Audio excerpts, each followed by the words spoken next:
Bonjour, nous sommes le 31 mars 2020 et voilà, je suis invité sur Grenier 77 TV pour parler de la politique. Vraiment un bref sommaire, quoi, voilà. La politique, les mots politique, déjà, à l'entendre parler, c'est un adjectif.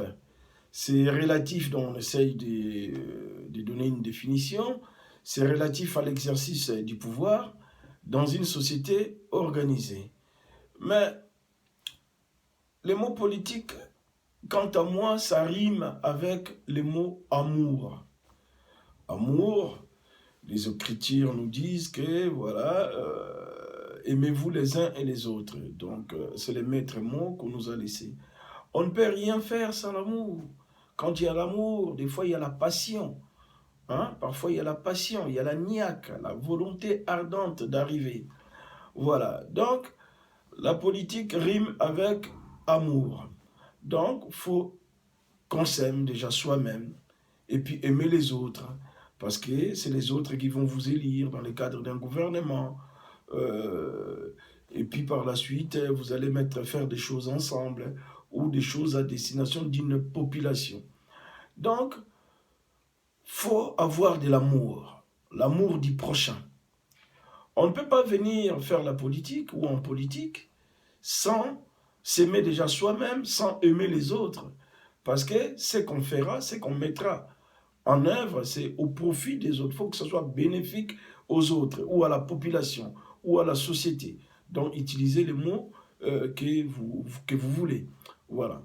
Donc, on vient en politique, de mon point de vue, parce que on est animé de bonne foi, on a un projet ou des projets qu'on aimerait mettre en place, qu'on aimerait voir aboutir.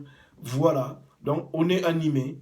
Voilà. On arrive, on fait la politique, on met des projets en place, et puis une fois qu'on a fini ces projets, où on est à court d'idées, donc l'idéal serait d'arrêter et de laisser la place aux autres. Voilà, quand on est à court d'idées. Voilà. On vit en politique, comme je disais tantôt, parce qu'on a un projet pour la société et on pense que ces projets-là fera bouger les choses, que ces projets en question sera bénéfique à la société dans laquelle on vit ou même dans une société dans laquelle on ne vit pas, mais on peut initier des projets pour le bien-être de ces populations ou de cette population en question. Voilà, on ne vient pas en politique pour faire carrière. Et je me rappelle encore d'une phrase de Newman, l'américain, qui disait que on ne peut pas s'enrichir en faisant de la politique sauf être un escroc. Voilà, donc je ne juge personne, je ne porte pas de jugement, mais je voulais seulement, tout simplement, dire que on vient en politique parce que on a des projets à mettre en place. Voilà, une fois qu'on a mis en place ces projets-là, donc il faut aller chercher, se ressourcer, innover, et quand on arrive à court d'idées, ou à un moment donné, quand on arrive à terme, à l'échéance et que le mandat est terminé, je pense qu'il faut savoir quitter les affaires avant que les affaires ne vous quittent. Contrairement à ce qu'on voit dans certains nombres de pays, où les gens arrivent en politique, ils y prennent goût et ils veulent plus quitter le pouvoir, ils veulent devenir éternels présidents, des présidents à vie.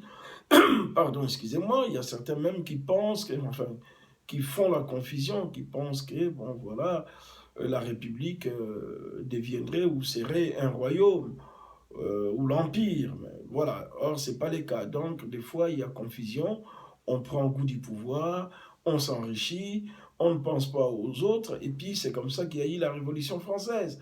Hein, rappelez-vous, ça a été initié par ce qu'on appelle les sans-culottes. Bon, ça, c'est des cours d'histoire que nous avons étudiés ici et là, dans nos écoles en RDC ou dans d'autres écoles.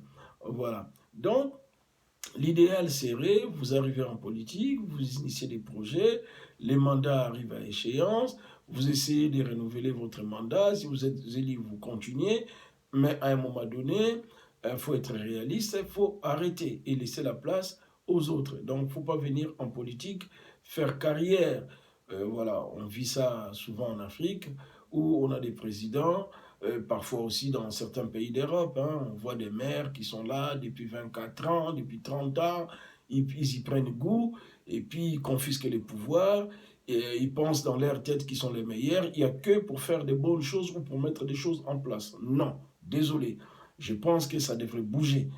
Donc ce n'est pas un concept figé, je pense que ça devrait tourner. Voilà, un bon sens.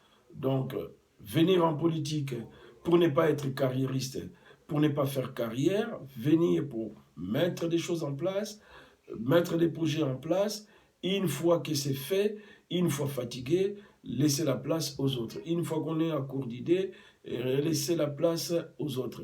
Voilà un peu ma conception de la politique. Mais pour faire de la politique, voilà, faut déjà qu'il y ait de l'amour, il faut mettre un peu d'amour, il faut aimer son prochain. Hein, voilà, si aujourd'hui tu n'aimes pas ton prochain, je vois très mal comment tu pourras mettre en place, une fois que tu es aux commandes, une politique en faveur des gens que tu n'aimes pas. Il faut aimer son peuple. Si tu n'aimes pas ton peuple, tu auras un peu de mal euh, à mettre des projets au bénéfice de cette population. Donc, c'est ce qu'on assiste de nos jours. On assiste à ce que moi j'appelle tout bêtement la politique du ventre. Voilà, donc il y en a qui arrivent au pouvoir, qui vont s'enrichir au pouvoir, qui ne pensent qu'à leur ventre, et puis ils laissent la population ou ils laissent leur population mourir de faim. Voilà, on voit ça souvent en Afrique.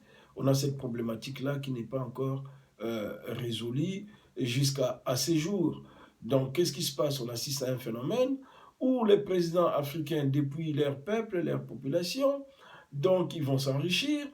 Quand ils s'enrichissent, ils vont prendre cet argent-là, ils vont investir dans des banques étrangères, et à la fin de leur carrière, euh, on a l'Occident ou les pouvoirs extérieurs ou les pouvoirs étrangers qui bloquent ces comptes-là en banque, ils perdent tout à la fin de leur carrière. On a eu les cas avec Bokassa, on a vu les cas du fait président Mobutu, et il y a bien d'autres cas. Donc, ne restez pas éternellement au pouvoir. On a vu des révolutions en Roumanie, Ceausescu, on a vu dernièrement la Tunisie. Donc voilà, le temps est au changement. L'air est en train de bouger. Donc, ne restez pas éternellement. Alors, ces présidents-là, une fois qu'ils ont tout perdu, donc, on va dire qu'ils ont pénalisé leur pays à deux reprises. C'est-à-dire, une fois, ils ont dépouillé les pays, et au lieu d'investir au pays, c'est-à-dire, ils vont investir à l'étranger, et c'est les autres qui bénéficient de cette manne financière, au lieu que ça bénéficie aux populations ou à la population locale, aux autochtones. Construisez des hôpitaux, des présidents africains incapables de construire des hôpitaux, mais quand ils sont malades, ils veulent être soignés et ils vont se soigner à l'étranger. Voilà un peu les paradoxes. Donc, nos excellences, nos chers présidents africains, changez de fusil d'épaule. Changez de fusil d'épaule. Changez votre façon de faire. Voilà. Qu'est-ce qui se passe en Afrique? On se concentre, on exploite les sous-sols et on ne sait pas créer des richesses. Mais créons des richesses. Si vous exploitez les cuivres, mais vous n'arrivez pas à contrôler la bourse ou les fluctuations au niveau en termes économiques, c'est-à-dire que les cuivres que vous exploitez, vous n'avez pas des usines d'extraction, c'est extrait à l'étranger, et vous n'arrivez pas à contrôler le cours des choses, mais arrêtez, arrêtez d'exploiter votre cuivre, fermez vos gisements, développez l'agriculture, développer d'autres richesses. Voilà, comme ça, ce n'est que comme ça qu'on pourra atteindre l'autosuffisance alimentaire. Si on n'arrive pas à atteindre l'autosuffisance alimentaire, la population ne pourra pas subvenir à leurs besoins. La population, si on regarde dans la plupart des pays africains, le peuple n'a rien à manger, il y a des problèmes d'eau potable, il y a des problèmes de routes, hein, voilà, il y a même des problèmes d'ordre administratif. Donc même les droits les plus élémentaires sont bafoués. Alors je m'arrêterai sur ces mots. Mes chers les présidents, changez de fusil d'épaule, faites de vraies politiques, développez de vraies politiques avec de peu de moyens que vous avez, que vous disposez. Ne restez pas tributaire, n'attendez pas l'aide des pays étrangers. Voilà, je m'arrête là-dessus et je vous dis à très bientôt sur Grenier 77 TV, notre chaîne, votre chaîne. À bientôt. Bye bye. J'étais l'invité du jour.